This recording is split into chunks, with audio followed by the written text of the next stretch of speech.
Bonsoir mesdames et messieurs et bienvenue à Perspective. Je suis Julien Paparella, étudiant à l'Université McGill et j'ai la joie d'être en stage pour les mois d'été à Ciel et Lumière. Ce matin, à l'audience générale, dans sa catéchèse, le pape François a parlé du Saint-Esprit en préparation pour la solennité de Pentecôte dimanche prochain. Il encourage toute l'Église à invoquer le Saint-Esprit dans nos vies quotidiennes afin d'entrer plus profondément en la relation avec la vérité, qui n'est pas une chose, mais une personne à rencontrer, Jésus-Christ. Spécialement pendant cette année de la foi, le pape appelle les fidèles à être chrétiens tout le temps, pas seulement en certaines circonstances. Voici un message du pape aux francophones. Le Saint-Esprit guide l'Église, ainsi que chacun d'entre nous, dans la recherche de la vérité. La vérité n'est pas une chose à saisir, mais une personne à rencontrer. La personne même de Jésus-Christ. C'est seulement en rencontrant Jésus qu'il est possible de connaître la vérité. Or, le Saint-Esprit est le paraclet, c'est-à-dire celui qui nous vient en aide pour nous faire vivre cette rencontre et affirmer « Jésus est Seigneur ». Comment le fait-il?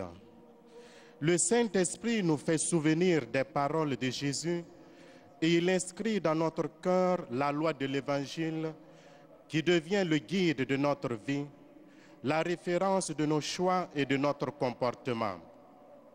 De plus, par le Saint-Esprit, le Père et le Fils viennent habiter en nous, de sorte que nous acquérons un authentique sens de la foi.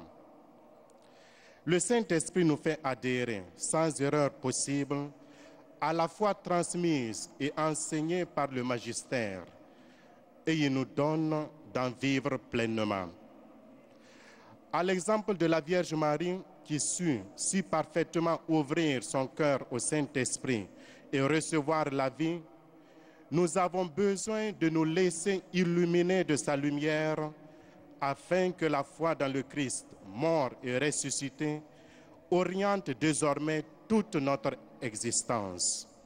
Toujours au Vatican, le secrétaire d'État Monseigneur Tarcisio Bertone et le substitut aux affaires générales Monseigneur Angelo Becciu ont présenté au pape l'annuaire pontifical 2013.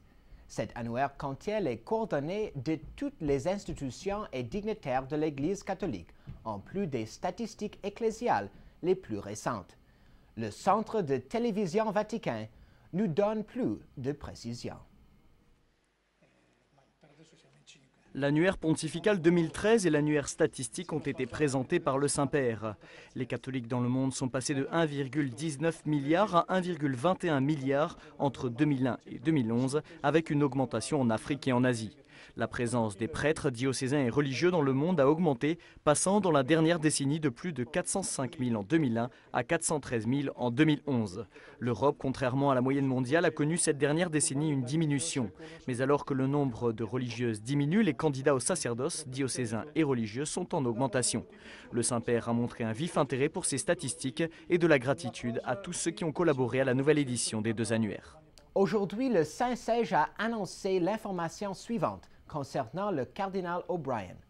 Pour les mêmes raisons ayant motivé sa renonciation à participer au récent conclave, le cardinal Keith Patrick O'Brien, archevêque émérite d'Édimbourg, s'apprête à quitter l'Écosse pour une retraite spirituelle de quelques mois de prière et de pénitence. Toute décision quant à l'avenir du cardinal sera prise en accord avec le Saint-Siège.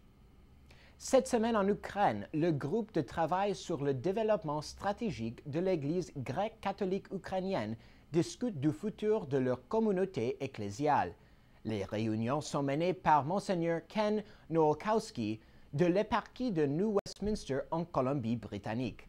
Leur but est la mise en œuvre du plan pastoral publié récemment par Monseigneur Svatoslav Shevchuk, primat de l'Église ukrainienne, intitulé « La paroisse vibrante, l'endroit où rencontrer le Christ vivant ».